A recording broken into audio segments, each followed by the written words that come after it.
So, hello and good evening, everyone. Welcome back to Learning Session Pali.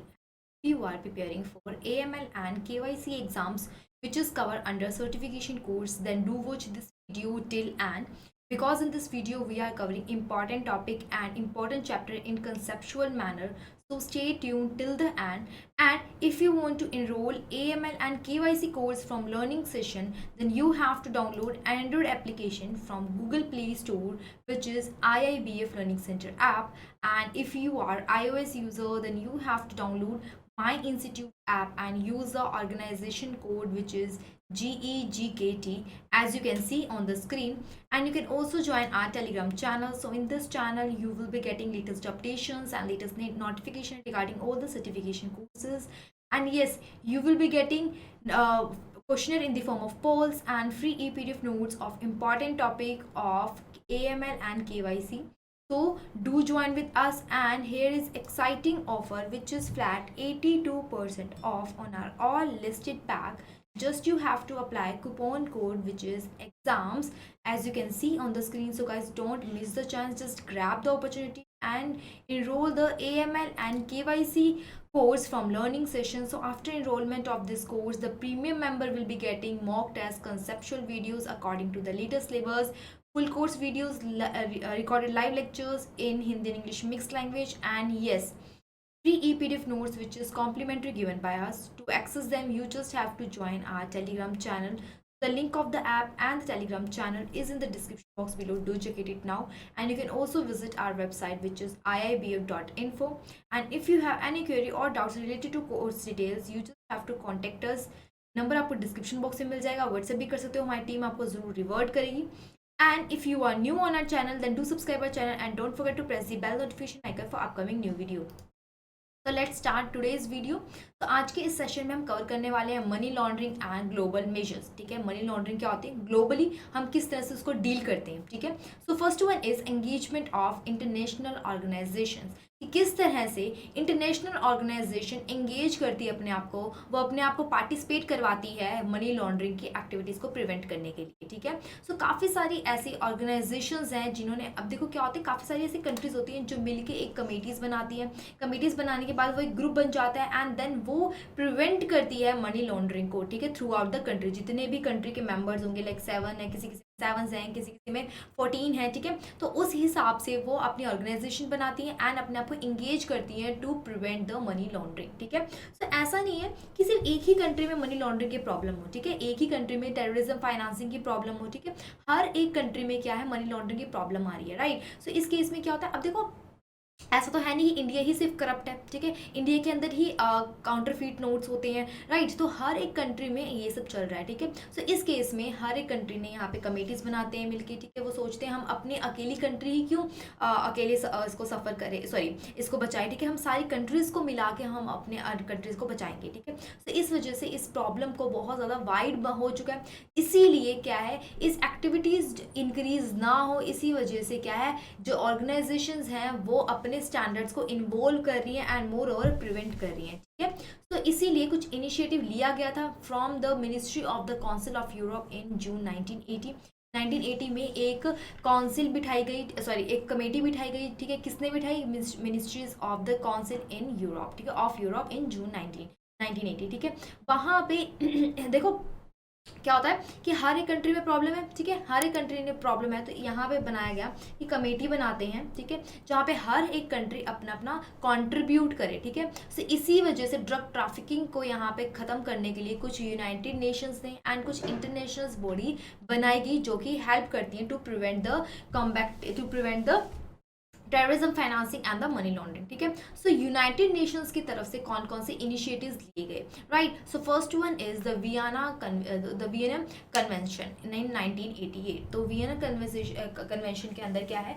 United nation convention ने क्या किया, जो भी इलीगल ट्रैफिक हो रही है किसके अंदर, ड्रगिंग के अंदर. ठीक है, जो भी ड्रग स्मगलिंग हो रही है, ड्रग के अंदर जितने भी इलीगल सोर्सेज हो रहे हैं, उसको कम करने के लिए, उसको प्रिवेंट करने के लिए यहाँ पे काफ़ी सारे जो कंट्रीज़ हैं वो साथ मिलके इन्होंने स्टार्ट किया. ठीक है, कब किया, 1988 के अंदर किया. ठीक है, United Nations office of drug and crimes ने इस्टेब्लिश किए कुछ मेजर्स को, सो डैट हम काफ़ी सारी कंट्रीज़ मिलके ड्रग ट्रैफिकिंग को कम कर सकें. ठीक है। एंड मोर ओवर इसके अंदर कुछ ऐसे लॉज बनाए गए सो डैट जितने भी ड्रग ट्रैफिकिंग के अंदर, ड्रग ट्रैफिकिंग से एंड ड्रग ट्रैफिकिंग के अंदर प्रॉपर्टीज आ रही हैं, राइट। अब क्या होता है, अब जो ड्रग ट्रैफिकिंग से जो पैसे आ रहे हैं, ठीक है, लेट्स जो भी जितने भी पैसे आ रहे हैं वहां से प्रॉपर्टीज खरीदी जा रही है। अब देखो इसको भी रोकना ही रोकना है, इन फंड्स को भी रोकना है, ठीक है। अब कहाँ से आ रहे हैं, इस सोर्सेज से आ रहे हैं। अब इस सोर्सेज को भी रोकना है, ठीक है, इस सोर्सेज के लिए भी लॉ बनाए गए हैं, इस मनी को भी रोकना है, ठीक है, इस फंड्स को रोकना है, इसके लिए भी हमने यहाँ पे प्रिवेंशन लाए गए हैं, किसके अंदर, वियना कन्वेंशन के अंदर, ठीक है। अब साथ साथ उसके अंदर जितनी भी प्रॉपर्टी क्रिएट हो रही है, ठीक है, उस ड्रग ट्रैफिकिंग की वजह से, उनके लिए भी यहाँ पे कन्वेंशन लॉ लाए गए हैं, ठीक है। एंड मोर ओवर इसका मतलब क्या था, इसका बनाने का एक फोकस क्या था, ठीक है, provision of mutual legal assistance so that हमें म्यूचुअली लीगल हेल्प मिल सके, ठीक है। एंड मोर ओवर हमें कॉपरेशन मिल सके हर जगह से, ठीक है, जितने भी नेशंस हैं आसपास, राइट। एंड मोर ओवर जितने भी लीगल रेजिमे थे, ठीक है, वो क्या करते हैं, अब देखो अब क्या होता है, किसी किसी पर्सन को क्या है, इलीगल वे से ड्रग ट्रैफिकिंग को रोकना होता है, ठीक है। तो उसको कम करने के लिए हम लीगल वे को चूज करते हैं। तो लीगल वे को चूज करने के लिए यहाँ पे कुछ लॉ बनाए गए थे सो डैट उनकी हेल्प कर सके, ठीक है। अगर आप इसको ड्रग ट्रैफिकिंग को कम करना चाहते हो तो यहाँ पे कुछ ऐसे लॉज बनाए गए थे, right. So next one is the Palermo convention in 2003। तो पैलरमो कन्वेंशन 2003 के अंदर क्या था, तो 2000 के अंदर पैलरमो एक यूएन के अंदर है, तो पैलरमो के अंदर यूएन ने यहाँ पे अडॉप्ट किया international convention against transitional organised crime, ठीक है। अब इसको क्यों बनाया गया, इसका मेन पर्पस क्या था, सो डैट जितने भी डोमेस्टिक लॉज थे उनके लिए यहाँ पे कुछ इनेक्टमेंट लाई गई, यानी कि कुछ एक्ट्स लाए गए सो डैट जितने भी यहाँ पे क्राइम्स हो रहे हैं, मनी लॉन्ड्रिंग हो रही है, ठीक है, उसको कम कर सके, ठीक है। जितने देखो क्या होता है, मनी लॉन्ड्रिंग तो हमें पता है, ठीक है, मनी लॉन्ड्रिंग का तो हमें पता है कि ये चीज़ क्या है, इलीगल सोर्सेज से फंड्स आ रहे हैं एंड लीगल सोर्सेज को दिखाया जा रहा है, ठीक है। तो उसको कम करने के कुछ रेगुलेशंस लाए गए, ठीक है, रेगुलेशंस एंड कुछ एक्ट्स लाए गए, ठीक है, 2003 के अंदर, ठीक है। एंड ये इसको किसने अडॉप्ट किया था, यूएन ने अडॉप्ट किया था, ठीक है, adopt the international convention against the transition organised crime. जितने भी ऑर्गेनाइज्ड क्राइम है उसके अंदर जितने भी ट्रांजेक्शन्स हो रही हैं इंटरनेशनली कंटेक्स्ट में, ठीक है, इंटरनेशनली वे में, उसको कम करना, ठीक है। एंड इसके अंदर क्या होता है, देखो सस्पिशियस ट्रांजेक्शन रिपोर्ट जो भी STR होते हैं, या फिर किस तरह से कस्टमर की आइडेंटिफिकेशन करनी है एंड रिकॉर्ड कीपिंग करनी है, किसके लिए, सो डैट हम मनी लॉन्ड्रिंग को यहाँ पे डिटेक्ट कर सकें, राइट। सो इस केस में इन सब रेगुलेटरीज को यहाँ पे लाया गया सो डैट हम कॉपरेट कर सकें, ठीक है, हम इंफॉर्मेशन को एक्सचेंज कर सकें, किसके बीच में, एडमिनिस्ट्रेटिव्स के बीच में, ठीक है। एंड रेगुलेटरी यहाँ पे पूरी तरह से होनी चाहिए, लॉ होना चाहिए। ऐसा नहीं है कि बिना लॉ के आप कोई भी एक्टिविटीज़ कर सको, ठीक है, आप बिना लॉ के कोई भी यहाँ पे एक्शंस ले सको, ठीक है। तो हर चीज़ लॉ इन्फोर्समेंट के बीच में होनी चाहिए एंड जितनी भी नेशनल एंड इंटरनेशनल एजेंसीज हैं वो भी यहाँ पे कॉपरेट करनी चाहिए, ठीक है। तो ये किसके अंदर आता है, द पैलरमो कन्वेंशन के अंदर इंक्लूड किया जाता है। Is that clear to everyone? तो नेक्स्ट चलते हैं इंटरनेशनल मॉनेटरी फंड। तो आपने क्या है, IMF सुना ही होगा, that is international monetary fund. अब यहाँ पे क्या होता है कि आपने वर्ल्ड बैंक और इंटरनेशनल मॉनेटरी फंड सुना ही होगा। अगर किसी भी कंट्री को यहाँ पे किसी भी तरह से फाइनेंशियल हेल्प चाहिए होती है तो IMF एंड वर्ल्ड बैंक हमेशा आगे रहता है, ठीक है, वर्ल्ड बैंक हमेशा और IMF हमेशा आगे रहता है। IMF का काम क्या होता है, वो यहाँ पे कुछ रेगुलेटरी प्रोवाइड करता है, कुछ यहाँ पे पॉलिसीज प्रोवाइड करता है सो डैट जितनी भी मॉनेटरी जो रेगुलेशंस हैं उसको सही कर सके थ्रू आउट द कंट्री, ठीक है। ये पूरा जितने भी कंट्रीज हैं, ग्लोबल कंट्रीज हैं, उनको यहाँ पे मैनेज करता है, ठीक है। सो अब यहाँ पे IMF ने क्या करता है, जितने भी फंक्शंस हैं, जितने भी फाइनेंशियल सेक्टर्स हैं थ्रू आउट द कंट्रीज, उनको इनिशिएट करता है कि जितनी भी मनी लॉन्ड्रिंग हो रही है, टेररिज्म फाइनेंसिंग हो रही है, ठीक है, उनको हम प्रिवेंट कर सके, ठीक है। ये कौन कह रहा है, IMF कह रहा है, ठीक है। सो 2000 के अंदर IMF ने कुछ ऐसे कनेक्शंस बनाए, ठीक है, अपनी कंट्रीज के साथ कुछ ऐसे मेंबर्स बनाए, ठीक है। पहले तो उसने मेंबर्स बनाए कि कौन कौन ऐसे मेंबर्स हैं जो मनी लॉन्ड्रिंग को कम करने के लिए हमारे साथ आगे खड़ा, एंड साथ के साथ FATF, ठीक है, यानी कि जो भी FATF जो होती है, ठीक है, उनके स्टैंडर्ड्स को क्रिएट किया, ठीक है, उनके स्टैंडर्ड्स को क्रिएट किया सो डैट हम फाइनेंशियल सेक्टर्स को असेस कर सकें, ठीक है, कहाँ से क्या ज़्यादा मॉनेटरी लॉन्ड्रिंग हो रही है, कौन सी कंट्री में ज़्यादा है, टेररिज्म फाइनेंसिंग कौन सी कंट्री में ज़्यादा हो रही है, तो ये सब IMF यहाँ पे देखता है, ठीक है। मोर ओवर इसके अंदर AML यानी कि anti money laundering and combating financing terrorism की यहाँ पे कुछ टेक्निकल हेल्प भी मिल जाती है सो डैट वो जितनी भी रेगुलर एक्टिविटीज़ होती हैं उनको कंडक्ट कर सकें, ठीक है। और IMF क्या करती है, जितनी भी इंटरनेशनल प्रैक्टिसेस होती रहती हैं, ठीक है, किसको लेके, AML एंड CFTs को लेके, कितनी इंप्लीमेंट हो रही है, कितना काम हो रहा है, कितना नहीं हो रहा है, ये सब चीज़ें भी कौन देखती है, IML ही देखती है, ठीक है। एंड मोर ओवर जहाँ पे प्रॉब्लम होती है, किसी भी कंट्री को प्रॉब्लम होती है इस चीज़ को फेस करने के लिए, तो यहाँ पे वो असिस्ट करती है यानी कि हेल्प देती है and more over policy provide करती है कि आपने इस तरह से काम करना है, आपने इस तरह से मनी लॉन्ड्रिंग को प्रिवेंट करना है, ठीक है, इस तरह से AML यहाँ पे होना चाहिए, ठीक है,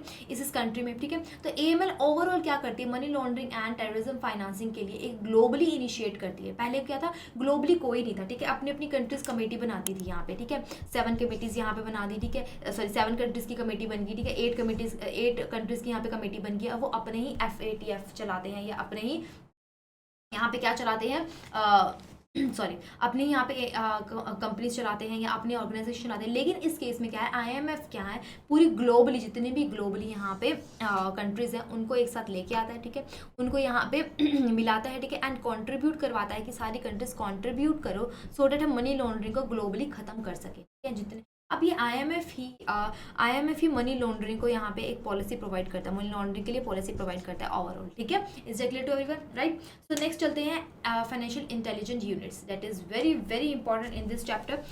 फाइनेंशियल इंटेलिजेंस यूनिट्स क्या होती हैं इसके अंदर क्या है, जितनी भी ट्रांजेक्शन्स जो सस्पिशियस लगती है, राइट, देखो अगर लेट्स सपोज कि A पर्सन है, A पर्सन का देखो RBI के पास कुछ ऐसी लिस्ट होती है, ठीक है, RBI के पास ऐसी कुछ लिस्ट होती है जहाँ से हमें पता लग जाता है कि ये जो पर्सन्स हैं ये क्या है, जो गलत काम कर रहे हैं, ठीक है, ड्रग ट्रैफिकिंग के अंदर आ सकते हैं या फिर टेररिज्म के अंदर हैं, ठीक है, या मनी लॉन्ड्रिंग ज़्यादा करते हैं। अगर A पर्सन उस लिस्ट के नेम से कनेक्ट कर जाता है कहीं ना कहीं, तो जो A पर्सन की जितनी भी ट्रांजेक्शन्स होती हैं, ठीक है, हमें यहाँ पे पता लग गया कि ये जितनी भी ट्रांजेक्शन्स कर रहा है ये सस्पिशियस है, हमें यहाँ से डाउट हो रहा है क्योंकि मैचिंग हो रही है, वो RBI की लिस्ट के अंदर जितने भी यहाँ पे फ्रॉडर्स हैं, ठीक है, उनके साथ ये मैच कर रहे हैं।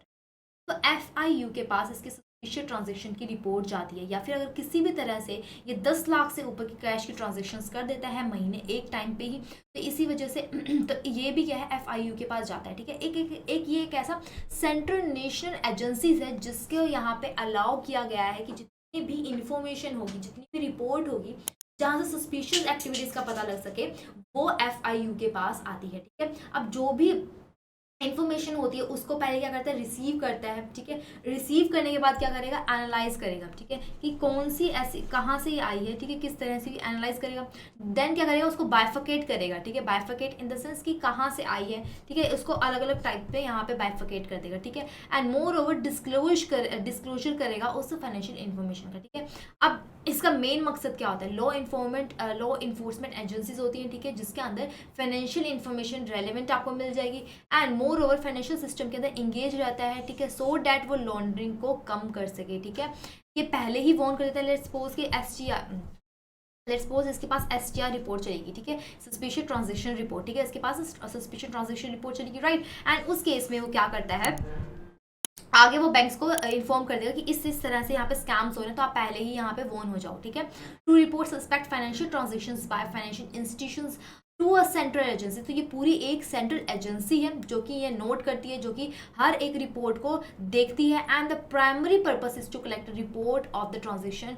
MLTF एनालाइजेस, यहाँ पे जितनी भी ट्रांजेक्शन्स होती हैं, ठीक है, रिपोर्ट्स को यहाँ पे क्या किया जाता है, एनालाइज किया जाता है, अप्रोप्रिएट इन्फॉर्मेशन निकाली जाती हैं सो डैट हम मनी लॉन्ड्रिंग को डिटेक्ट कर सकें, ठीक है, सो डैट हम मनी लॉन्ड्रिंग को डिटेक्ट कर सकें एंड आगे जाके इस स्कैम से बचा सकें। Is that clear to everyone, ठीक है।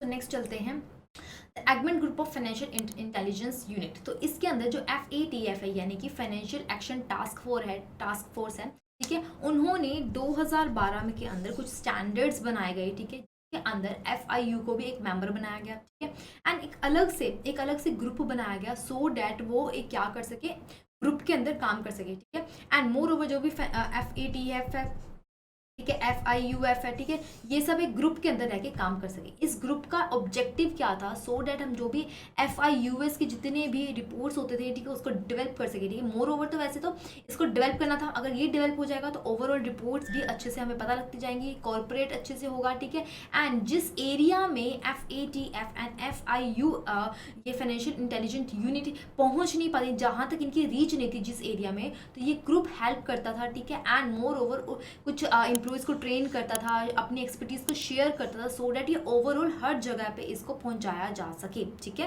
एंड अगर हम 2022 से पहले की बात करते हैं तो जो मेंबर थे वहाँ पे वो 159 मेंबर थे, पहले 151 थे। ठीक है, उसके बाद 159, लेकिन अब अकॉर्डिंग टू द 2022 जो अभी यहाँ पे जो बताता है वो 166 मेंबर्स हैं। ठीक है, एंड मोर ओवर ये क्या करता है, गाइडलाइंस प्रोवाइड करता है FIUs को कि आपने इस तरह से काम करना है। Is it clear to everyone? ठीक है, तो इस चैप्टर के अंदर अगर मैं बताती हूँ तो ये concept and more over IMF and FIU बहुत ज़्यादा इंपॉर्टेंट टॉपिक है, तो यहाँ से क्वेश्चंस बन के आ सकते हैं। Is it clear to everyone? So let's have the next chapter which is related to international guidelines and standards. So 4 chapters को हम कवर करने वाले हैं। तो इसके अंदर इंटरनेशनल कौन कौन सी गाइडलाइंस प्रोवाइड करता है, कौन कौन से स्टैंडर्ड्स हैं, ये सब हम देखने वाले हैं। तो एज यू ऑल नो कि RBI क्या है, सेंट्रल बैंक है हमारे इंडिया के अंदर। ठीक है, RBI का काम क्या होता है? ठीक है, रिजर्व बैंक ऑफ इंडिया का काम क्या है, ओवरऑल क्या काम है, जितने भी बैंक्स हैं, ठीक है, जितने भी इंडिया के अंदर बैंक्स हैं उसको रेगुलेट करता है। ठीक है, उनको पॉलिसीज प्रोवाइड करता है, उनको सुपरवाइज करता है एंड मॉनिटर करता है। Is it clear to everyone? ठीक है, तो इसी तरह से BCBS यानी कि Basel committee of banking supervision, ये क्या करती है, जितने भी बैंकिंग सिस्टम है, ठीक है, बेसल कमेटी है, ठीक है, वो बनाई गई थी फॉर द बैंकिंग सुपरवाइजेशन, कि हम बैंक के ऊपर सुपरवाइज कर सकें। ठीक है, इसीलिए एक ऐसी बेसल कमेटी बनाई गई थी। Is it clear to everyone? ठीक है, सो BCBS एक ऐसी रेगुलेशन बॉडी है, ठीक है, जिसके अंदर बैंक्स को वो रेगुलेटरी प्रोवाइड करती है, रेगुलेटरी लॉज प्रोवाइड करती है, एंड उनको ये हेल्प करती है कि हम आपके साथ कॉर्पोरेट करते हैं किसी भी तरह से अगर आपको प्रॉब्लम होती है। ठीक है, जो भी बैंकिंग के रिलेटेड मैटर्स होते हैं, ठीक है, उनको सुपरवाइज करना किसका काम होता है, BS का, यानी कि बेसल कमेटी ऑफ बैंकिंग सुपरवाइजेशन। ठीक है, तो ये क्या करती है, कुछ ऐसे PML यानी कि प्रिवेंशन ऑफ मनी लॉन्ड्रिंग के रिलेटेड यहाँ पे कुछ ऐसे सेवरल डॉक्यूमेंट्स को पब्लिश करती है। ठीक है, एंड कस्टमर ड्यू डिलिजेंस के रिलेटेड भी कुछ ऐसे सेवरल डॉक्यूमेंट्स को पब्लिश करती है। ठीक है, हम आगे फर्दर पढ़ने वाले हैं। ठीक है, किस किस तरह के डॉक्यूमेंट्स होते हैं, ठीक है, एंड कौन कौन सी गाइडलाइंस एंड स्टैंडर्ड्स प्रोवाइड करती है। ठीक है, सो इसके अंदर जिसका मेन गोल होता है वो इंटरनेशनल, जो पूरी ग्लोबली है, इंटरनेशनल जो बैंकिंग सिस्टम है उसको यहाँ पे स्ट्रेंथन करना होता है। अब आपने एक चीज़ सुनी होगी, स्विट्जरलैंड के अंदर एक बेसल सिटी है। ठीक है, बेसल सिटी है, उसके अंदर ये कमेटी बनाई गई थी। ठीक है, अब उसका मेन फोकस क्या था, जितने भी ग्लोबली बैंक्स हैं, ठीक है, जैसे लेट्स सपोज कि पूरे जितने भी इंडिया के बैंक्स हैं उसको रेगुलेट कौन करता है, RBI। अब पूरे के पूरे जितने भी ऑल ओवर ग्लोबली बैंक्स हैं उनको रेगुलेट कौन करेगा, BCBS करता है। ठीक है, किस तरह से आपका रिस्क वेटेज होना चाहिए, किस तरह से आपके ये सारे स्टैंडर्ड्स प्रोवाइड करता है। ये सारे स्टैंडर्ड्स प्रोवाइड करता है BCBS। Is it clear to everyone? ठीक है, सो दैट सारे के साथ जितने भी इंटरनेशनल बैंकिंग सिस्टम है वो कोऑपरेट कर रहे हैं एक दूसरे के साथ। ठीक है, तो उसके रिलेटेड हम आगे पढ़ने वाले हैं, किस किस तरह से गाइडलाइंस प्रोवाइड करता है, कौन कौन से ऐसे स्टैंडर्ड्स हैं। ठीक है, तो first one is prevention of criminal use of banking system for the purpose of money laundering. सबसे पहले ये चीज़ आती है कि क्रिमिनल जो यूज़ हो रहा है बैंकिंग सिस्टम्स को यूज़ कर, मतलब कि जो भी बैंकिंग सिस्टम है, ठीक है, उसको यूज़ किया जा रहा है for the purpose of the money laundering. ठीक है, अब आपको पता होगा कि बैंकिंग जो सिस्टम होता है, अब देखो आजकल का जो टाइम है, ठीक है, ये जो पहला टाइम होता था वो डायरेक्ट तो होता नहीं था, वो इनडायरेक्टली किया जाता था। इनडायरेक्टली किस तरह से किया जाएगा, बैंकिंग को इंक्लूड करके जितनी भी मनी लॉन्ड्रिंग होती थी बैंक्स को हमेशा इंक्लूड किया जाता था। तो अब हमने ये देखना है कि बैंक को किस तरह से रोका जा सकता है for the purpose of the money laundering. ठीक है, बैंकिंग सिस्टम को हमने रोकना है। ठीक है, क्रिमिनल यूज हो रहा है इसकी वजह से। ठीक है, तो आपको पता होगा कि पब्लिक कॉन्फिडेंस बहुत होता है बैंक्स के अंदर। ठीक है, अगर पब्लिक कॉन्फिडेंस ही नहीं होगा तो स्टेबल तो रहेगा ही नहीं कुछ भी, क्योंकि नेगेटिव इंपैक्ट पड़ जाएगा कस्टमर के माइंड में कि ये बैंक जो है वो क्रिमिनल यूज के लिए यूज होता है, क्रिमिनल यूज के लिए ऑपरेट किया जाता है। इसी वजह से क्या है, यहाँ पे पब्लिसिटी क्या है, कम होनी शुरू हो जाती है, नेगेटिव इंपैक्ट करना शुरू हो जाता है, क्योंकि ये बैंक जो है वो क्रिमिनल के साथ एसोसिएटेड है, ठीक है, पूरी तरह से रिजल्ट उल्टा पड़ जाता है, ठीक है। इसी वजह से जो पब्लिक की कॉन्फिडेंस होता है वो पूरी तरह से कम होना शुरू हो जाता है, right. So in addition bank themselves open to direct losses from the fraud, either through negligence in screening undesirable customer or where the integrity of their own officers has been undermined through the association of criminals। तो यहाँ पे वो बचना शुरू कर देते हैं, ठीक है।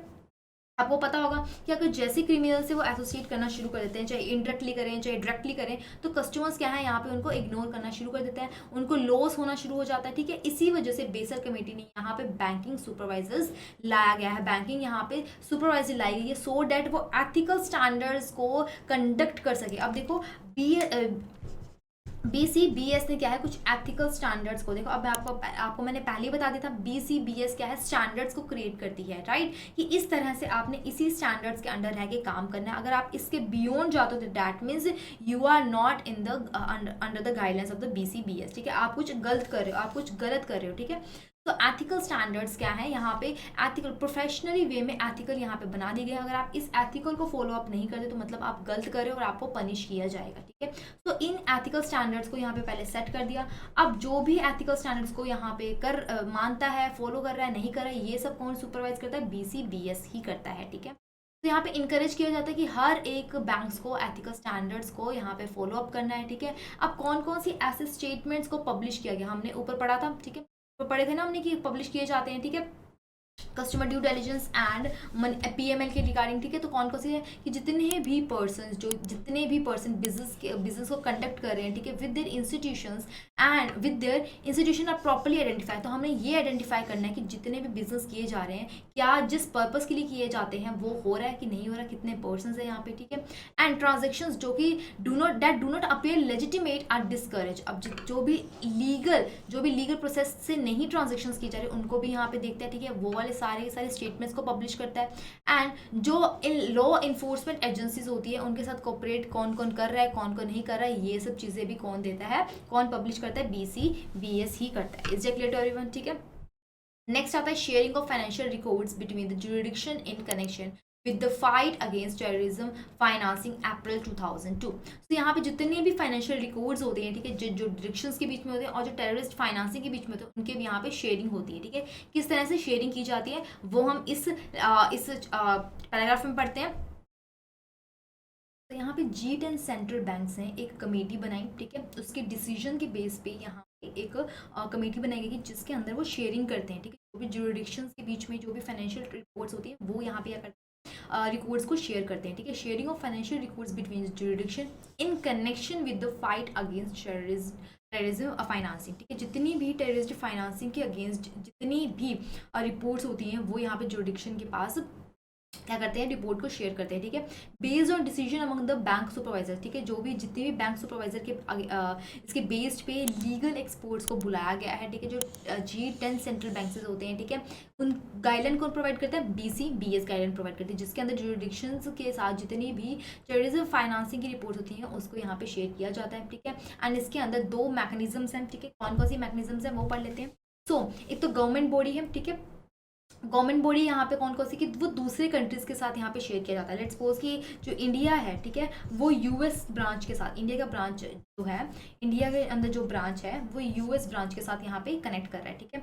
एंड दूसरा यहाँ पे बताया गया है with in a single financial group. अब सिंगल फाइनेंशियल ग्रुप यहाँ पे क्या बोल रहा है कि लेट्स सपोज यहाँ पे तो इंडिया US का अलग अलग ब्रांच थे, लेकिन अब एक ही ब्रांच है, ठीक है। जैसे कि लेट्स सपोज कि इनकी ही ब्रांच है, ठीक है, वो इंडिया के अंदर भी है एंड US के अंदर भी है, तो वो एक दूसरे से यहाँ पे क्या करते हैं, कनेक्ट करते हैं, right. So this is all about the 2 mechanisms of the sharing of the financial sharing of the terrorism financing reports, right. So next one is general guides to account opening and customer identification FAB 2003। तो 2003 के अंदर FAB 2003 के अंदर यहाँ पे कुछ एक guidelines provide की गई कि जब भी अगर आप कस्टमर का अकाउंट ओपन करवाते हो, ठीक है, तो अगर आप उसकी आइडेंटिफिकेशन करना चाहते हो तो उस केस में यहाँ पे कुछ ऐसे गाइडलाइंस हैं जो कि आपने फुलफिल करनी ही करनी होगी। इसको समझने के लिए आपको केवाईसी, अगर आप जो इसका नेक्स्ट पार्ट है केवाईसी, अगर आपको वो समझ आ जाएगा तो आप ये विद इन मिनट समझ जाओगे, ठीक है। सो फर्स्ट वन इज कौन कौन सी यहाँ पे मैनेजमेंट लाया गया है, जैसे कि कौन कौन सी गाइडलाइंस प्रोवाइड की गई हैं, जैसे कि CAP, ठीक है, कस्टमर एक्सेप्टेंस पॉलिसी बोला जाता है, ठीक है। अब देखो आपको मैं बता देती हूँ केवाईसी अगर आपको पता है, सो दैट मीन्स आपको ये सब चीज़ें इजिली पता लग जाएंगी। KYC is what, know your customer, अपने कस्टमर को जानना, ठीक है। तो कस्टमर को अकाउंट खुलवाने के लिए पहले कस्टमर ने केवाईसी प्रोसीजर को फुलफिल करना होगा। अगर वो सारे केवाईसी प्रोसीजर को फुलफिल करता है तभी जाके उसका अकाउंट को ओपन किया जाता है। तो केवाईसी के 4 पिलर्स होते हैं, ठीक है। सबसे पहले आता है कैप, देन उसके बाद आएगा CIP यानी कि कस्टमर आइडेंटिफिकेशन प्रोसीजर, देन उसके बाद आता है रिस्क मैनेजमेंट, एंड देन उसके बाद आता है ट्रांजेक्शंस, ठीक है, मॉनिटरिंग ऑफ द ट्रांजेक्शंस, ठीक है, एमटी जिसको बोल सकते हैं, राइट। सो इस केस में क्या होता है, सबसे पहले कस्टमर की आइडेंटिफिकेशन की जाती है, ठीक है, कि वो पर्सन है क्या, ठीक है, वो पर्सन क्या आइडेंटिफाई, कि उसका नेचर क्या है, उसका पर्पस क्या है खुलवाने का, ठीक है। उसके बाद कस्टमर की एक्सेप्टेंस होती है, क्या हम इस बेस पे उसकी अकाउंट को खुलवा सकते हैं। एक्सेप्टेंस यहाँ पे पॉलिसी देखी जाती है, ठीक है, क्या उस पर्सन को एक्सेप्ट करना अकाउंट को ओपन करवाने के लिए, ठीक है। देन उसके बाद होता है monitoring of accounts and transaction. अब उसका अकाउंट ओपन करवा दिया, अब उसके अकाउंट को मॉनिटर किया जाता है, उसके ट्रांजेक्शन्स को मॉनिटर किया जाता है, क्या ये ट्रांजेक्शन सही हैं, जहाँ जहाँ ये इसकी ट्रांजेक्शन्स हो रही हैं वो किस किस पार्टीज़ के साथ हो रही हैं, ठीक है, कितनी हो रही हैं, ठीक है, सस्पिशियस एक्टिविटीज़ के अंदर तो नहीं, सस्पिशियस एक्टिविटीज़ के अंडर तो नहीं आ रही है, ठीक है। ये सब किस में आती है, on going monitoring of accounts and transactions के। देन हम देखते हैं risk management. Risk management is what, कि उस अकाउंट से हमें कितना रिस्क है एंड हम किस तरह से मैनेज कर सकते हैं। तो केवाईसी पॉलिसी के अंदर यहाँ पे तीन यहाँ पे कैटेगरी तीन पार्ट्स में कैटेगराइज किया गया है कस्टमर्स को, जैसे कि एक होता है high risk customer, low risk customer and medium risk customer. तो हाई रिस्क कस्टमर्स कौन से होते हैं, जिनका नेटवर्थ बहुत ज़्यादा हाई होता है, ठीक है, बिजनेसमैन, ठीक है। लो कस्टमर्स कौन से होते हैं, जो कि जो भी सिंपल जो गवर्नमेंट एम्प्लॉयज़ होते हैं, ठीक है, या फिर कोई भी SC कास्ट के जितने भी लेबर्स होते हैं या स्किल वर्कर्स होते हैं, ठीक है।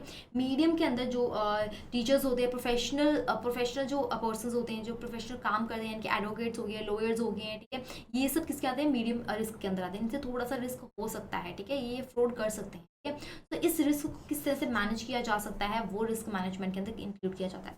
तो हाई रिस्क वालों के लिए कम से कम हर 2 साल के अंदर यहाँ पे केवाईसी अपडेशंस होती हैं। लो रिस्क वालों के लिए हर 10 साल में एक बार होती है, एंड मीडियम रिस्क वालों के लिए हर 8 साल में एक बार यहाँ पे केवाईसी अपडेशंस होती है। Is it clear to everyone? तो that is all about the risk management. And then उसके बाद आता है केवाईसी स्टैंडर्ड्स क्या होते हैं। अगर आपने किसी भी दूसरे अकाउंट यानी कि नोस्ट्रो अकाउंट खुलवाना है, ठीक है, किसी भी दूसरे क्रॉस बॉर्डर के कंटेक्स्ट में अगर आप केवाईसी स्टैंडर्ड्स करते हो, केवाईसी करवाते हो, तो उसके लिए क्या क्या स्टैंडर्ड्स हैं वो भी यहाँ पे बताया गया है। Is it clear to everyone? ठीक है, नेक्स्ट हम चलते हैं due diligence and transparency regarding cover payment messages related to cross border wire transfer in May 2009। सो यहाँ पे ये बताया गया है कि जो भी BCBS ने यहाँ पे कुछ गाइडलाइंस प्रोवाइड किए गए हैं। किसके रिलेटेड गाइडलाइंस प्रोवाइड किए गए? ड्यू डिलिजेंस का मतलब क्या होता है? देखो, ड्यू डिलिजेंस वर्ड्स बार बार यूज होगा, सो आपको पहले ही इसके बारे में जानना होगा। ड्यू डिलिजेंस का मतलब होता है कस्टमर को जानना, ठीक है, कस्टमर को जानना। तो उसके लिए उसके रिलेटेड कुछ यहाँ पे गाइडलाइंस प्रोवाइड किए गए हैं, सो डैट जितनी भी पेमेंट्स होती हैं, ठीक है, जितनी भी क्रॉस बॉर्डर वायर पेमेंट्स होती हैं, उसके अंदर ट्रांसपेरेंसी रह सके। ट्रांसपेरेंसी मतलब सबको पता लग सके, ठीक है। तो इस गाइडलाइंस का मतलब यहाँ पे क्या होता है, जितने भी पेमेंट मैसेजेस हैं, ठीक है, to related to cover payments, ठीक है, उनको यहाँ पे ट्रांसपेरेंसी लेके आना, एंड कुछ ऐसे इन्फॉर्मेशन के ऊपर कुछ ऐसे पॉलिसी कुछ प्रोविजंस लाए गए हैं, सो डैट हम ये पता लगा सकते, उस इन्फॉर्मेशन को हम इजीली पता लगा सके, ठीक है, उस इन्फॉर्मेशन को हम इजीली पता लगा सके एंड रिलेट कर सके, क्या ये AML या फिर CFT पर्पज के लिए तो नहीं है, ठीक है। तो नेक्स्ट चलते हैं sound management of risk related to money laundering and financing of terrorism Jan 2014। तो यहाँ पे कुछ मैनेजमेंट लाई गई थी, सो डैट कि money laundering and financial transactions के कितने कितने रिस्क हैं, ठीक है, उसको मैनेज किस तरह से किया जा सकता है। सो BCBS ने कुछ पेपर्स को पब्लिश किया था related to the sound management of risk related to money laundering के related and financing of terrorism के रिलेटेड जितने भी रिस्क हैं उसको किस तरह से मैनेज किया जा सकता है। उसके उसके रिलेटेड यहाँ पे पब्लिश किया गया एक पेपर। कब किया गया? जैन 2014 के अंदर, ठीक है। इसका मतलब ये होता है कि जो भी FATF यानी कि फाइनेंशियल एक्शन टास्क फोर्स है, उसके जो स्टैंडर्ड्स हैं, क्या उस स्टैंडर्ड्स को इम्प्लीमेंट किया जा रहा है कि नहीं किया जा रहा। अगर नहीं किया जा रहा तो इसका इतना रिस्क हो सकता है, ठीक है। And moreover exploring complementary areas and Basel core principles for the bank operating across the border. जितने भी अक्रॉस द बॉर्डर्स हैं उसको किस तरह से ऑपरेट किया जा रहा है, किस तरह से रिस्क हो सकता है, वो सब मैनेज इसके अंदर देखते हैं, ठीक है। And these guidelines contain distinct part mean specifically for banks, banking groups and banking supervisors. अब यहाँ पे ये देखा जाता है कि बैंकिंग, देखो अब हर एरियाज में बैंकिंग ग्रुप्स अलग होते हैं, बैंकिंग सुपरवाइजर अलग होते हैं, तो उनके लिए अलग से गाइडलाइंस प्रोवाइड करते हैं। ऐसा नहीं कि सारे बैंकिंग ग्रुप्स के लिए एक ही गाइडलाइंस प्रोवाइड किया जाता है, ठीक है। They also cover issue pertaining to AML and CFT in a group wide and cross border context. Is clear to everyone, ठीक है। सो नेक्स्ट हम चलते हैं the financial action task force की तरफ। ये द फाइनेंशियल टास्क फोर्स होता क्या है? FATF, ये काफ़ी बार हम कर चुके हैं, ठीक है। इसके बारे में पढ़ने वाले which is very very important in this concept. तो FATF क्या है? G7 कमेटी बनाई, G7 मीट हुई थी पेरिस के अंदर 1989 के अंदर। तो वहाँ पे FATF को यहाँ पे इस्टेब्लिश किया गया। एक यहाँ पे काउंसिल हुई थी, ठीक है, कुछ मीटिंग हुई थी, ठीक है। G7 economic committee, economic summit Paris में हुई थी 1989 के अंदर। तो उसी के अंदर FATF को इस्टेब्लिश किया गया था, जिसका मेन मकसद ये होता है कि मनी लॉन्ड्रिंग को हम कम से कम कर सकें, ठीक है। जितनी भी ड्रग प्रॉब्लम हो रही है, जितनी भी ड्रग ट्रैफिकिंग हो रही है, राइट, जितनी भी मनी लॉन्ड्रिंग हो रही है, उसकी रिपोर्ट को यहाँ पे एनालाइज करके कम कर सकते हैं, ठीक है। सो एक ही इंटर गवर्नमेंट बॉडी है जिसका पर्पस होता है कि हम एक स्टैंडर्ड्स प्रोवाइड करें एंड उस स्टैंडर्ड्स को हम हर जगह प्रोवाइड करें कि वो इम्प्लीमेंट हो रहा है कि नहीं हो रहा। एंड उस इम्प्लीमेंटेशन किस वे में होना चाहिए? लीगली होना चाहिए, रेगुलेट होना चाहिए प्रॉपरली, ऑपरेशनल मेजर्स होना चाहिए कि फॉर कम्बैक्टिंग, कि वो मनी लॉन्ड्रिंग को कम्बैक्ट कर सके एंड टेररिज्म फाइनेंसिंग को कम्बैक्ट कर सके, ठीक है। उसके रिलेटेड ये सारे स्टैंडर्ड्स प्रोवाइड करती है एंड प्रमोट करती है कि वो इम्प्लीमेंट जो होगा वो रेगुलेटरी होना चाहिए एंड लीगल वे में होना चाहिए, ठीक है। सो करंटली अगर हम बात करते हैं 2002 के अकॉर्डिंगली, तो इसके अंदर 37 मेंबर्स हैं। पहले क्या था? 2002 से पहले 32 मेंबर्स थे, 31 और 32 अप्रॉक्स इतने थे। तो अब ये बढ़ा दिए गए, 37 मेंबर्स हो चुके हैं जुरिडिक्शंस के अंदर एंड 2 रीजनल ऑरिजिन्स भी होते हैं, ठीक है। एंड मोर ओवर इसको ग्लोबली यहाँ पे पार्टिसिपेट करवाया गया है, ठीक है। सो इसके अंदर मैं आपको एक और चीज़ बता दूँ कि इसके अंदर कौन कौन सी चीज़ें इंक्लूड की जाती हैं, ठीक है, किस तरह से ये काम करती हैं। सो हम उसको डिस्कस कर लेते हैं। पहले सबसे पहले आता है आइडेंटिफाई, ठीक है। सबसे पहले आएगा आइडेंटिफाई एंड एनालाइज, ठीक है। एनालाइज वो क्या करता है, आइडेंटिफाई वो क्या करेगा? ऑब्वियसली इंटरनेशनल स्टैंडर्ड्स को, इंटरनेशनल ट्रांजेक्शंस को एंड इंटरनेशनल स्टैंडर्ड्स को पहले आइडेंटिफाई करता है, एनालाइज करता है, ठीक है। कौन करेगा? FATF, ठीक है। ये हमारा पहला स्टेप हो गया, ठीक है। दूसरा स्टेप क्या होता है? डेवलप करता है वो, ठीक है। डेवलप करता है कि क्या क्या, आप देखो आपको पता होगा FATF क्या है, वो ऑल ओवर वर्ल्ड में यहाँ पे कंट्रीब्यूट कर रहा है, ठीक है। ऑल ओवर वर्ल्ड में यहाँ पे सुपरवाइज कर रहा है अकॉर्डिंग टू द स्टैंडर्ड्स, वो स्टैंडर्ड्स प्रोवाइड करता है, ठीक है। उसके अकॉर्डिंगली वो डेवलप करता है कि इंटरनेशनल के जो स्टैंडर्ड्स हैं उसको किस तरह से डेवलप किया जाए, डेवलपमेंट ऑफ इंटरनेशनल स्टैंडर्ड्स, ठीक है।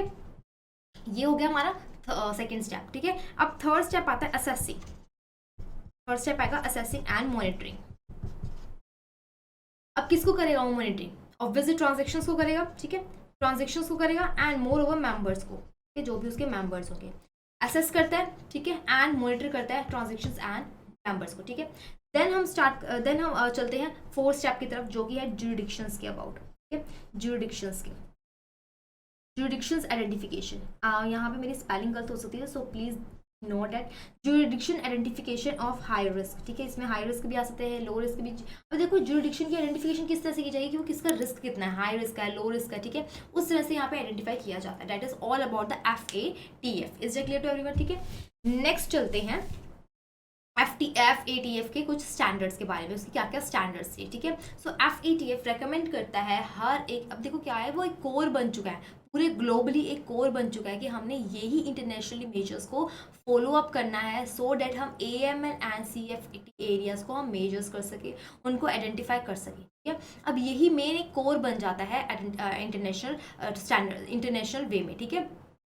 सो अप्रैल 1990 के अंदर 40 रिकमेंडेशंस आए थे जो कि मनी लॉन्ड्रिंग को प्रिवेंट करने के लिए, जिसको अडॉप्ट किया गया फ्रॉम द FATF, ठीक है। FATF ने यहाँ पे कुछ 40 रिकमेंडेशंस प्रोवाइड की गई थी सो डैट हम मनी लॉन्ड्रिंग को प्रिवेंट कर सके, और वो सभी ने अडॉप्ट भी की थी। ठीक है, इसका मेन पर्पस क्या होता है कि हम मेजर्स कर सके। ठीक है, हम जो भी मनी लॉन्ड्रिंग के जो भी सिस्टम है उसको डिटेक्ट करना, उसको यहाँ पे पनिश करना कि कौन, अब डिटेक्शन हो गया, एनालाइज कर दे, रिजल्ट भी आ गया, अब उसको पनिश भी तो करना है। उसको यहाँ पे पनिश किस वे में कर सकते हैं, उसको सब कुछ, उसका जो भी सिस्टम है उसका बंद करवा के किसी भी तरह से फाइन वगैरह देके। ठीक है, सो अब ये फाइनेंशियल सिस्टम जितने भी मनी लॉन्ड्रिंग में हो रहे हैं इंटरनेशनल फाइनेंशियल सिस्टम में, उसको मेजर करता है, डिटेक्ट करता है एंड पनिश भी करता है। ठीक है, एंड मोर ओवर ये उसको भी पनिश करेगा जो इंटरनेशनल फाइनेंशियल सिस्टम्स को फॉलो अप नहीं करता। ठीक है, अब देखो यहाँ पे इंटरनेशनल फाइनेंशियल सिस्टम्स की रिकमेंडेशंस प्रोवाइड की गई होंगी FATF के थ्रू। ठीक है, तो अगर वो भी नहीं मानते कोई लोग तो उसको भी पनिश किया जाता है। ठीक है, सो 2001 से लेके एंड 2005 से लेके FATF ने यहाँ पे कुछ रिकमेंडेशंस को पब्लिश किया था, जिसके अंदर 40+9 रिकमेंडेशंस थी। ये कितनी थी? 40+9 रिकमेंडेशंस। यहाँ से भी क्वेश्चन आ सकता है, सो मेक श्योर आपको ये पता होना चाहिए। ठीक है, एंड 2012 के अंदर देखते हैं तो दोबारा से उसी रिकमेंडेशंस को रिवाइज किया गया। ठीक है, उनको पब्लिश किया गया एज अ इंटरनेशनल स्टैंडर्ड्स और compacting on money laundering and the financing of the terrorism and proliferation. ठीक है, प्रोलिफरेशन। तो इसके इस नेम से इसको पब्लिश किया गया, रिवाइज किया गया एंड देन पब्लिश किया गया in 2012। Is that clear to everyone? ठीक है, तो अब हम चलते हैं कौन कौन सी ऐसे रिकमेंडेशंस प्रोवाइड की गई थी जो बैंक्स के ऊपर अभी भी एप्लीकेबल्स होती हैं। तो ये कुछ ये कुछ रिकमेंडेशंस है, वैसे तो काफ़ी 40 हैं। ठीक है, वैसे तो काफ़ी सारी हैं। ठीक है, बट हम कुछ इंपॉर्टेंट रिकमेंडेशंस फॉलो अप करने वाले हैं, जैसे कि first one is assessing risk and applying a risk based approach, customer due diligence, record keeping, politically export person, correspondence banking, new technologies, reliance on third party, internal controls and foreign branches and subsidiaries, tripping off and confidence. Tripping off is what? Disclose करना। इसको हम further एक एक करके पढ़ने वाले हैं। ठीक है, सो लेट्स स्टार्ट। तो assessing risk and applying risk based approach में क्या होगा कि हमने रिस्क को यहाँ पे असेस करना है, यानी कि रिस्क को आइडेंटिफाई करना है। क्या ये रिस्क हाई रिस्क है, क्या ये रिस्क हाई लो रिस्क है। ठीक है, रिस्क बेस पे हमने यहाँ पे देखना है कि कौन कौन से जो अप्रोचेज हैं। ठीक है, अगर हाई रिस्क हो तो उसके लिए अलग से गाइडलाइंस होंगी।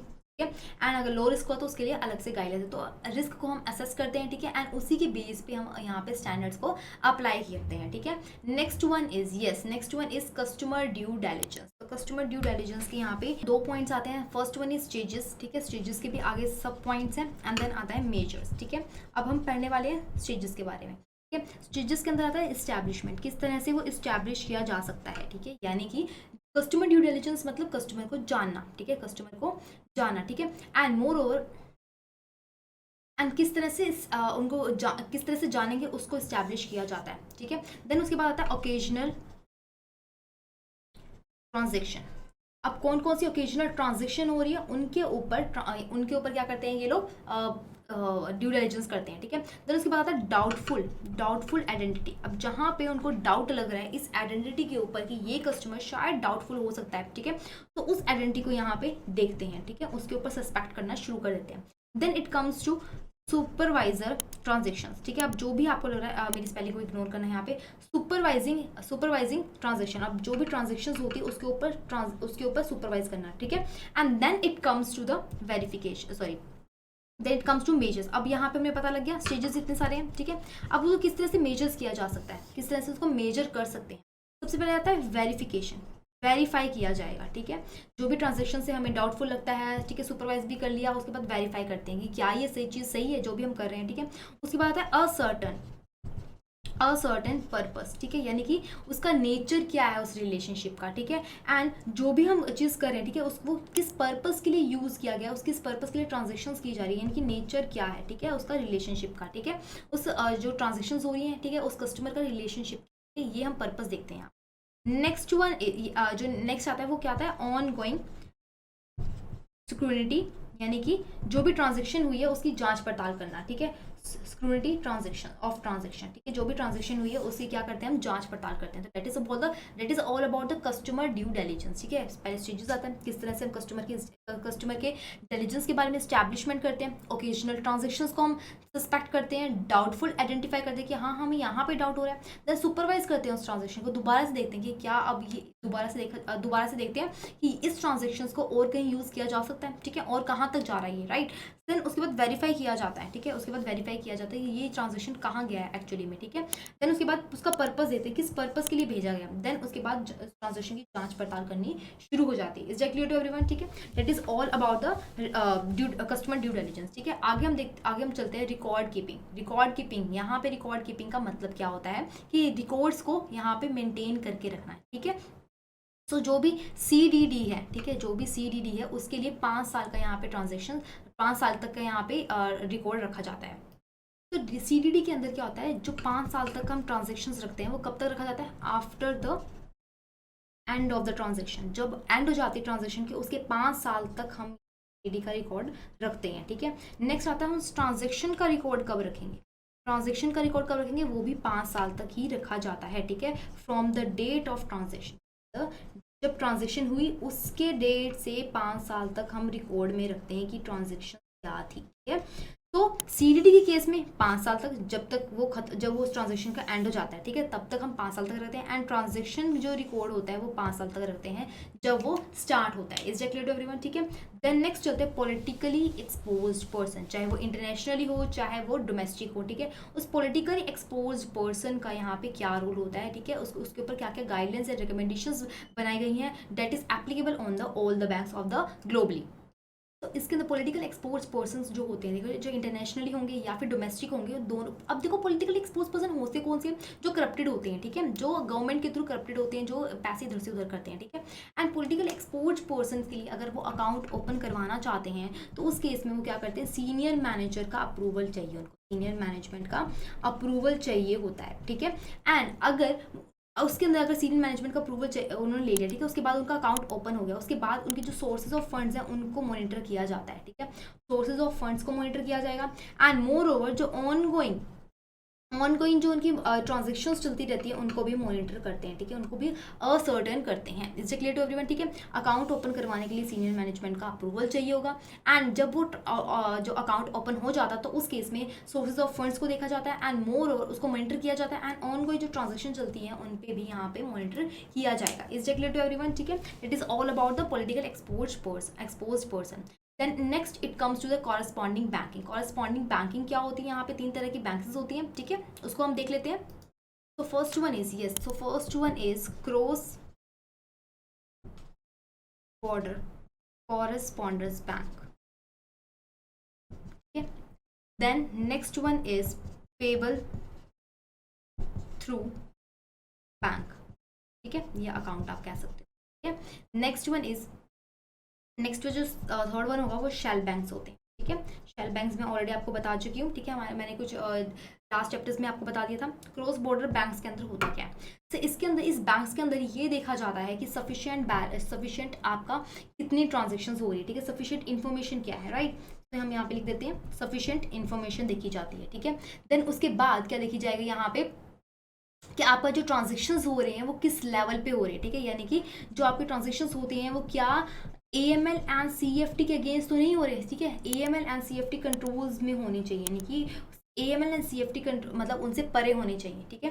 नेक्स्ट वन इज जो भी सीनियर मैनेजमेंट होती हैं उनसे अप्रूवल होना चाहिए, ठीक है, सीनियर मैनेजमेंट के अप्रूवल पे सारा काम होना चाहिए। इज रिलेटेड ये होते हैं क्रॉस बॉर्डर, जो भी हम इंटरनेशनली क्रॉस बॉर्डर बैंकिंग यहाँ पे करते हैं। तो नेक्स्ट आता है payable through the bank account, ठीक है, तो बैंक, ठीक है। अब पेबल अगर हम इसमें क्या होता है, अगर लेट्स सपोज कि एक पर्सन है, ठीक है, सॉरी एक कंट्री है एंड ये दूसरी कंट्री है, यानी कि US है, US के अंदर A बैंक है एंड इसके अंदर इंडिया है, इस इंडिया के अंदर आई एम गेसिंग आपको यहाँ पे विजिबल नहीं होगा शायद, तो आपको मैं यहाँ पे बताती हूँ। तो US के अंदर A यहाँ पे बैंक है, ठीक है, एंड इंडिया के अंदर B बैंक है, ठीक है।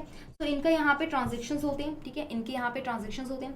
तो A बैंक के अंदर XYZ, ठीक है, XYZ का अकाउंट है, ठीक है। तो इस केस में अगर B का यहाँ पे नोस्ट्रो अकाउंट है, नोस्ट्रो यहाँ पे अकाउंट है, तो इस केस में जब वो पेबल करता है तो यहाँ पे CDD होना ही चाहिए, ठीक है। तो एक ए यहाँ पे CDD यहाँ पे उसको भेजेगा, ठीक है। तो ये पेबल थ्रू बैंक, यानी कि यहाँ पे अगर दो कंट्रीज के बीच में अगर पेमेंट हो रही है देन इन दिस केस तो यहाँ पे इनकी CDD देखी जाएगी, ठीक है। शेल बैंक्स के अंदर, अगर शेल बैंक्स के अंदर किसी भी तरह से कोई रिलेशन नहीं रखना है, ठीक है, कोई भी यहाँ पे रिलेशन नहीं रखा जाता, ठीक है। तो नेक्स्ट चलते हैं न्यू टेक्नोलॉजी की तरफ, ठीक है। किसकी तरफ?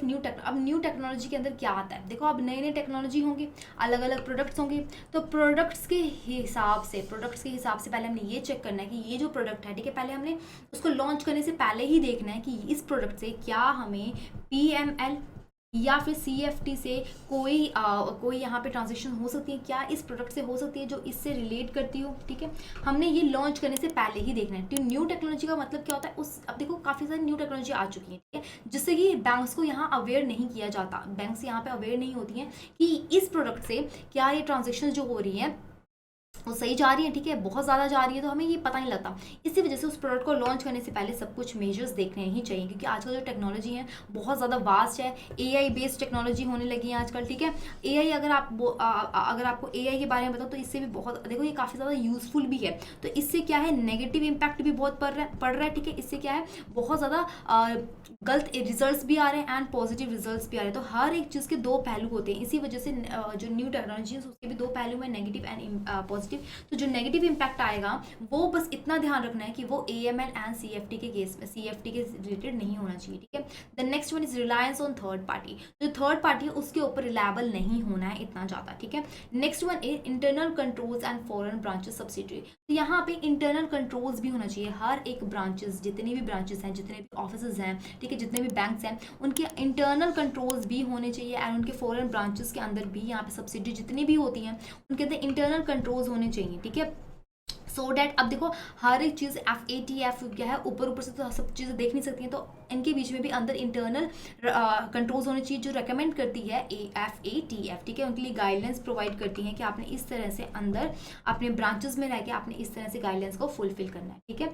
Next one is tipping off and confidentiality. तो tipping off and confidentiality is what? Tipping off is what? Disclose करना। Tipping off is what? Disclose करना। तो जो भी STR होगा, ठीक है, जो भी STR होता है या CTR होता है, यानी कि cash transaction report, suspicious transactions report, ठीक है, जिस कोई भी कस्टमर की रिपोर्ट्स होती है, इन्फॉर्मेशन होती है, उसको डिस्क्लोज नहीं करना होता, ठीक है, उसको हमें कॉन्फिडेंशियली रखना होता है, ठीक है। डेट इज ये गाइडलाइंस प्रोवाइड की गई है FATF के अंदर। Is it clear to everyone? ठीक है। सो ये सारे के सारे रिकमेंडेशन 40 थे, हमने ऊपर पढ़ा था ये 40 होते हैं, लेकिन हमने कुछ इंपॉर्टेंट पढ़ा। अगर आप बुक को फॉलो करें तो बुक के साइड पे यहाँ पे 40 दिए गए हैं, बट इनमें से जो इंपॉर्टेंट थे वही मैंने आपको यहाँ पे कवर करवाए हैं, ठीक है। सो नेक्स्ट चलते हैं high risk and non cooperative jurisdictions. तो इसका मतलब क्या होता है, जो भी हाई रिस्क वाले होते हैं और जो नॉन कोऑपरेटिव जुरिडिक्शंस होते हैं उनका यहाँ पे क्या होता है। देखो जो हाई रिस्क वाले होंगे और जो कोऑपरेट नहीं करते हैं जुरिडिक्शन से, ये उनको भी कवर करता है। कौन कवर करता है? FATF करता है, ठीक है, उनको आइडेंटिफाई करता है एंड उनके साथ इंगेज होने की पूरी कोशिश करता है, ठीक है। सो जो भी ICRG से कोई रिजल्ट आता है उसको रिव्यू कौन करता है? यस, देखो अब जो भी रिजल्ट आएगा, ठीक है, उसको रिव्यू कौन करता है? By the international cooperation review group, ठीक है। उसको रिव्यू करने के बाद FATF क्या करते हैं? जुरिडिक्शन को आइडेंटिफाई करता है, क्या ये AML एंड CFT की कोई डेफिशिएंसीज तो नहीं आ रही है। तो इसी वजह से FATF क्या है, यहाँ पे 2 पब्लिक डॉक्यूमेंट्स को पब्लिश करती है साल में 3 बार। तो कौन कौन सी ऐसी स्टेटमेंट्स होती हैं? जो first one is FATF public statements and दूसरी है improving global AML and CFT compliance on ongoing process. तो FATF पब्लिक स्टेटमेंट्स के अंदर क्या होती है, जितनी भी जो स्ट्रैटेजी डेफिशिएंसीज आ रही हैं मनी लॉन्ड्रिंग को लेके, काउंटरिंग को लेके, कम्पैक्टिंग ऑफ फाइनेंशियल टेररिज्म को लेके, तो उसके लिए भी 2 डॉक्यूमेंट्स बनाए गए हैं। सो फर्स्ट वन इज कि अगर कोई भी जो जहाँ पे ज़्यादा हमें रिस्क लगता है, ज़्यादा हमें मनी लॉन्ड्रिंग का लगता है, तो वहाँ पे ये जुरिडिक्शंस पहुँच जाते हैं, ठीक है, एंड उनके मेंबर्स को बुलाया जाता है, मीटिंग की जाती है and other jurisdiction to apply counter measure so that उस पर मेजर्स लगा सके। नेक्स्ट वन इज जहाँ पे हमें कम लगता है, ठीक है, डेफिशिएंसीज तो है ही है, लेकिन इसकी कंपैरेटिवली हमें कम लगता है कि यहाँ पे कम डेफिशिएंसीज हैं, तो इसके लिए यहाँ पे उसको प्लान किया जाता है, एड्रेस किया जाता है एंड उसके केस में भी सिर्फ मेंबर्स को ही यहाँ पे बुलाया जाता है, ठीक है, सो डैट उस मेजर्स को हम कम कर सकें। Is it clear? Next one is improving global AML and CFT compliance on going process. तो इसके अंदर क्या है, काफ़ी सारी ऐसी कंट्रीज को मॉनिटर किया जाता है। कौन मॉनिटर करता है? FATF करता है, ठीक है। इसके अंदर जितनी भी डेफिशिएंसीज होती हैं, स्ट्रेटेजिक जो भी डेफिशिएंसीज हैं उसको आइडेंटिफाई करता है, ठीक है। एंड यहाँ पे रिटर्न में हाई लेवल पॉलिटिकल कमिटमेंट देता है FATF को कि हम आइडेंटिफाई करेंगे उस डेफिशिएंसीज को और मोर ओवर इसको हम कम करना शुरू कर देंगे, ठीक है। इसमें दो तरह के यहाँ पे डॉक्यूमेंट्स प्रोवाइड किए जाते हैं, ठीक है। दो तरह के कौन से हैं? जुडिक्शन डाटा इन प्रोसेस, जो कि अभी प्रोसेस में है, उसको एड्रेस करना, उसकी डेफिशिएंसीज को देखना एंड एक्शन लेना, ठीक है। जिस इस ग्रुप के अंदर 12 यहाँ पे जुडिक्शंस होते हैं। एंड यहाँ पे क्या लिखा गया है कि उसका अलग से यहाँ पे ग्रुप सेपरेटली बना जाता है जो कि डेफिशिएंसीज को यहाँ पे देखा जाता है, ठीक है। Next one is high risk sectors and activities. जहाँ पे हमें लगता है कि ये जो सेक्टर्स हैं, ये जो एक्टिविटीज़ हैं, ये बहुत ज़्यादा इन्वॉल्व हो रहे हैं मनी लॉन्ड्रिंग के अंदर, तो उनको भी यहाँ पे देखा जाता है, ठीक है। एंड उनको यहाँ पे आइडेंटिफाई किया जाता है और उनको यहाँ पे मास, जहाँ पे डिस्ट्रक्शन हो रही है, जहाँ पे थ्रेट मिले जा रहे हैं कि अब देखो काफ़ी सारे बैंक्स यहाँ से जुड़े होते हैं, ठीक है। काफ़ी सारे बैंक्स जुड़े होते हैं मनी लॉन्ड्रिंग से। तो जिस बैंक से हमें लगता है कि ये जो बैंक्स हैं यहाँ पे स्ट्रेटेजिक डेफिशिएंसीज हैं FATF के गाइडलाइंस के रिलेटेड, तो यहाँ पे थ्रेट्स आ रहे हैं, ठीक है। बहुत ज़्यादा वनरेबिलिटी है, ठीक है। सेक्टर्स के अंदर हाई रिस्क है, तो इस केस में बैंक्स को यहाँ पे डिमोलिश किया जाता है, ठीक है। उसको खत्म कर दिया जाता है, right. And next one is mutual evaluation of the countries. अब म्यूचुअल इवेल्युएशन का मतलब यहाँ पे क्या होता है कि अक्टूबर 2013 के अंदर चार राउंड हुए थे इवेल्युएशंस के, ठीक है। जिसके अंदर मतलब कि यहाँ पे म्यूचुअल मतलब सभी कंट्रीज का म्यूचुअल इवेल्युएट किया गया, ठीक है। तो first one is technical compliance rating. अब टेक्निकल के कंप्लायंस से रेट किया गया, ठीक है। अब यहाँ पे रेटिंग किस तरह से की जाती है, जैसे कि LC यानी कि लीगली कंप्लाइंट को LC से रेट किया जाता है, पार्शली कंप्लाइंट को PC से किया जाता है एंड नॉन कंप्लाइंट को NC से यहाँ पे रेट किया जाता है। इसलिए इफेक्टिव रेटिंग की वो रेटिंग उसकी किस तरह से, यहाँ पे 11 आउटकम्स निकाले जाते हैं कि ये जो रेटिंग है, ठीक है, ये लो लेवल पे है, ठीक है, 1 रेटिंग पे है, 2 रेटिंग पे है, 3 रेटिंग पे है, ठीक है। इस तरह से इनको रेटिंग की जाती है, ठीक है। हर एक कंट्री को टेक्निकल बेस्ड पे की जाती है and more over effectiveness based पे की जाती है। Is it clear? Next one is FATF style regional bodies. इनकी कुछ रीजनल बॉडीज भी होती हैं, ठीक है, जिसके अंदर काफ़ी सारे रीजनली इनिशिएटिव्स लेते हैं, ठीक है, रीजनल लेवल्स के ऊपर, right. And there are several regional bodies that are engage in activity similar to FATF। तो काफ़ी सारे FATF के रिलेटेड कुछ सिमिलर एक्टिविटीज़ भी की जाती हैं, ठीक है, to support FATF activity, so that वो एक्टिवली काम कर सके, ठीक है। अब हर जगह FATF क्या है, काम तो कर नहीं सकती, तो उसकी जगह पे कुछ रीजनल बॉडीज बनाई गई हैं सो डेट उसके बिहाफ पे वो एक्टिवली काम कर सकें। क्लियर टू एवरीवन, ठीक है। नेक्स्ट हम चलते हैं एशिया। अब देखो काफ़ी सारी रीजनल बॉडीज़ हैं, ठीक है। अब कौन कौन सी रीजनल बॉडीज़ हैं वो हम पढ़ लेते हैं। Asia Pacific group on money laundering. तो अब मनी लॉन्ड्रिंग के लिए यहाँ पे एशिया ने अपना एक ग्रुप बनाया, ठीक है। कब बनाया? 1997 के अंदर, बैंकॉक थाईलैंड के अंदर, ठीक है, जिसके अंदर 41 मेंबर्स हैं एंड ये एक एटोनोमस एंड कोलैबोरेटिव है जिसको बोला जाता है इंटर गवर्नमेंटल ऑर्गेनाइजेशन, ठीक है। तो ये 41 मेंबर्स कंटेन करती है, ठीक है। एशिया के जितने भी कंट्रीज हैं उसको ये कंटेन करके रखती है एंड यहाँ पे इंटरनेशनली और रीजनल ऑब्जर्व किया जाता है किस तरह से FATF की गाइडलाइंस को मेंटेन किया जा रहा है कि नहीं जा रहा है। इसका पर्पस क्या है? टू फैसिलिटेट द एडॉप्शन, क्या अडॉप्ट हो रहा है, इंप्लीमेंट हो रहा है, ठीक है। And more over anti money laundering के रिलेटेड जितनी भी इन्फोर्समेंट आई है क्या उसे इंप्लीमेंट किया जा रहा है, ठीक है। तो ये सब जो भी रिकमेंडेशन प्रोवाइड करती है FATF उसको यहाँ पे देखती है, ठीक है, क्या वो इंप्लीमेंट हो रही है, क्या वो उसको अडॉप्ट किया जा रहा है, ठीक है। सो इसको हेल्प करती है टू फैसिलिटेट, ठीक है। अब नेक्स्ट चलते हैं Caribbean financial action task force, जिसको बोला जाता है CFATF, ठीक है। सो इसका यहाँ पे मतलब क्या है? डैट इज कि 27 स्टेट्स को बना के, जितने भी कैरेबियन बेसिन्स हैं उसके जितने भी 27 स्टेट्स हैं उसको मिला के एक ये टास्क फोर्स बना। कब बना? 1992 के अंदर। सो 1990 में एक रिप्रेजेंटेटिव जो भी कैरेबियन में एक रिप्रेजेंटेटिव था, ठीक है, सेंट्रल अमेरिका से आया था, ठीक है, वो मिला, ठीक है। एंड उसने बोला कि यहाँ पे कमेटी होनी चाहिए, ठीक है, जिसके अंदर 19 इश्यूज बताए गए कि स्पेसिफिक टू रीजन, इस रीजन से ये प्रॉब्लम आ रही है। तो इसी वजह से नवंबर 1992 में एक कैरेबियन बेसिन्स के अंदर एक एक्शन टास्क फोर्स बनाया गया, ठीक है, जिसको रिव्यू किया जाता है हर एक म्यूचुअल इवेल्युएशंस का, ठीक है। Next one is Council of Europe Committee of Experts on the Evaluation of Money Laundering, तो जिसको बोला था मनी वेल, तो मनी वेल के अंदर एक कमेटी बनाई यूरोप के अंदर थी, जिसके अंदर एक्सपर्टीज बैठे जाते हैं, सो डेट वो एंटी मनी लॉन्ड्रिंग को कम कर सकें, ठीक है। तो next one is Eurasian group, that is also known as a EAG, that is known as a EAG। तो EAG होता क्या है, एक ऐसी ग्रुप बनाया गया था जिसके अंदर काफ़ी सारे ऐसे कंट्रीज थे, ठीक है। ये जो यूरेशियन जो कंट्रीज होती हैं, ठीक है, वो क्या करती हैं, मनी लॉन्ड्रिंग एंड जो भी फाइनेंशियल टेररिज्म है, हम देखो हर एक कंट्री में होता है, तो वो अपनी अलग अलग यहाँ पे कमेटी, अलग अलग यहाँ पे ग्रुप बनाते हैं, सो डेट हम ईजिली उसको कम्पैक्ट कर पाए, ईजिली उसको ओवरकम कर पाए, ठीक है। सो यहाँ पे कौन कौन, जैसे इंडिया, कजाकिस्तान, ठीक है, चाइना, किर्गिस्तान, ठीक है, Russia, Tajikistan and Turkmenistan, Uzbekistan, ठीक है, and 14 more state and 18 international and regional organisation जो कि EAG के साथ यहाँ पे खड़ी है, ठीक है। तो next one eastern and southern Africa anti money laundering group, ठीक है। अब ये 1999 अगस्त में आया था, जिसके अंदर 17 मेंबर्स हैं, ठीक है, उस रीजन्स के अंदर। एंड ये भी क्या करती है, सेवरल इवेल्यूशन करती है, क्या उसको कंप्लीट किया जा रहा है, उस एडॉप्शन की जा रही है FATF के गाइडलाइंस को, ठीक है। अब इसी तरह से financial action task force on money laundering in south America के किस तरह से एक्शन टास्क फोर्स बनाया गया है, ठीक है, 2000 के अंदर, दिसंबर के अंदर, जिसके अंदर 10 मेंबर्स होते हैं, ठीक है, एंड 8 ऑर्गेनाइजेशन होते हैं, सो डेट वो ऑब्जर्व कर सके, राइट।